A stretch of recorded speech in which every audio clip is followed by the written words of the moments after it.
Não necessitamos, por ora, ir mais adiante nessa questão. Estamos interessados em saber como essas duas classes de instintos funcionam em uma ação específica. Aqui também Freud indicou uma resposta teórica. De acordo com sua conceituação, as duas classes de instintos estão fundidas, ligadas e misturadas entre si. Reich sugeriu um mecanismo que explicaria este fenômeno, e seu conceito de superposição que, simplesmente dito, é a observação do que ocorre quando duas ondas estão se dirigindo para a mesma direção. Elas se encontram, fundem-se numa onda comum de maior amplitude e força. A difusão instintual realmente ocorre. Freud suspeitava de que o ataque epilético é um produto e um sinal de difusão de instintos, uma descarga motora totalmente divorciada de qualquer componente dos sentimentos ternos, que fariam a ligação entre a ação e o mundo exterior. O sadismo é outro exemplo de difusão instintual. Neste caso, uma ação destrutiva é dirigida contra um objeto que normalmente seria o recipiente de um sentimento terno. Podemos encontrar um exemplo de um sentimento terno ao qual falta o componente motor. O indivíduo que anseia ou se consome por um objeto tem uma identificação com ele, mas está faltando a agressão necessária para alcançar a satisfação através da união. A difusão completa dos instintos é condição psicótica característica. A difusão incompleta é responsável pela ambivalência, sintoma comum das neuroses. Ao analisar a ambivalência, expressa na polaridade amor-ódio, Freud chega a uma construção que é essencialmente bioenergética. Primeiro, ele reconheceu que em muitas circunstâncias o ódio se transforma em amor e o amor em ódio. O mecanismo através do qual efetua-se essa mudança é concebido da seguinte maneira: uma atitude ambivalente, fusão incompleta, está presente desde o início e a transformação é efetuada através de uma mudança reativa de cátexe, pela qual reativa-se a energia dos impulsos eróticos a ser usada para suplementar a energia hostil. O pressuposto no qual se baseia esta afirmação é o da equivalência psíquica da bioenergia. Reconhecemos como algo existente na mente, seja no ego ou no id, uma energia deslocável que é em si mesma neutra, mas capaz de associar-se ao impulso erótico ou a um destrutivo. Resumamos as ideias apresentadas até o momento. Uma energia básica motiva todas as ações. Quando flui através da musculatura e a carrega, especialmente os músculos voluntários, produz movimentos espaciais que podem equacionar com agressão, mover-se para. Quando carrega estruturas delicadas como o sangue e a pele, produz sensações eróticas, ternas ou amorosas. Cada um destes aspectos da vida emocional do indivíduo tende a ser localizado topograficamente, o componente motor nas costas e pernas, o sensorial na frente e nas mãos.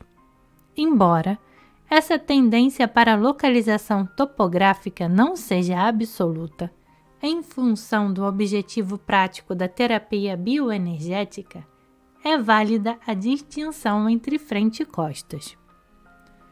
No comportamento não neurótico, esta energia única está distribuída por dois caminhos, a fim de produzir uma ação que seja racional e apropriada à situação. Os impulsos dos dois caminhos se fundem ou superimpõem-se numa ação que, vista de cima, é uma expressão unitária. A fusão é uma função de superfície, ou seja, é uma função da expressão e está sob o controle do ego. Onde ocorreu uma fusão completa, é impossível a um observador delinear os dois componentes. A fusão incompleta gera ambivalência e produz o comportamento irracional. Este é mais facilmente visível pelo observador. No caso da paciente que chora quando levada a se enraivecer ou que se enraivece quando levada a chorar, a difusão completa deve ser o sinônimo da cisão psicótica. Estamos agora numa posição de adiantar nosso raciocínio. Reconhecemos a antítese de matéria e energia e postulamos uma entre o caminho agressivo, motor e o terno sensorial. Agora, num nível superior de organização, podemos falar de ego e instintos sexuais. O instinto sexual inclui ambos os componentes fundamentais, sensorial e motor, ternura e agressividade. O componente erótico se move para baixo, ao longo da parte anterior do corpo e se une ao componente agressivo que segue a mesma direção ao longo do perineu, nádegas, até os genitais. A natureza sexual destes impulsos é determinada por seu objetivo, um ato sexual como objetivo sexual, e também por seu ponto de confluência nos genitais. Por outro lado, quando a direção do movimento de ambos os impulsos é ascendente até a cabeça, sendo os olhos o principal ponto de convergência, podemos designar o caminho comum como um instinto do ego. Devido à sua direção oposta, um instinto do ego se torna antitético a um instinto sexual. Explica a observação de que no auge do orgasmo o ego se extingue. Permite-nos determinar a qualidade do ego a partir da expressão dos olhos, o modo de estar postural, da cabeça, pescoço, a qualidade expressiva da face e etc. Combina-se com nossa discussão do princípio de realidade, na qual postulamos um movimento longitudinal, básico entre a cabeça e os genitais, entre os órgãos de carga e de descarga.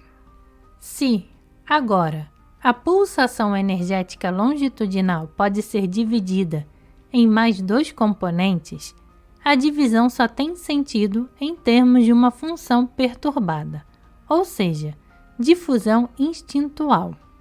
Ao nível do ego e da descarga sexual, é discernível apenas uma única corrente. O movimento no organismo humano é pulsátil. O movimento energético para cima e para baixo é de natureza pendular. O instinto do ego não pode ser mais forte do que o sexual, e o próprio ego não pode ser maior do que o sentimento sexual. Se existe ambivalência ao nível do ego, será encontrada uma ambivalência semelhante na função sexual. Este movimento, enquanto a base do princípio de realidade, é a pedra angular de todos os conceitos e terapia bioenergéticos. Concluímos agora nossa discussão dos princípios teóricos que subjazem a terapia bioenergética. Nos 3 próximos capítulos, unir-se-ão teoria e técnica, de modo tal que a apresentação das estruturas de caráter que lhes seguem terá tanto um valor prático quanto teórico.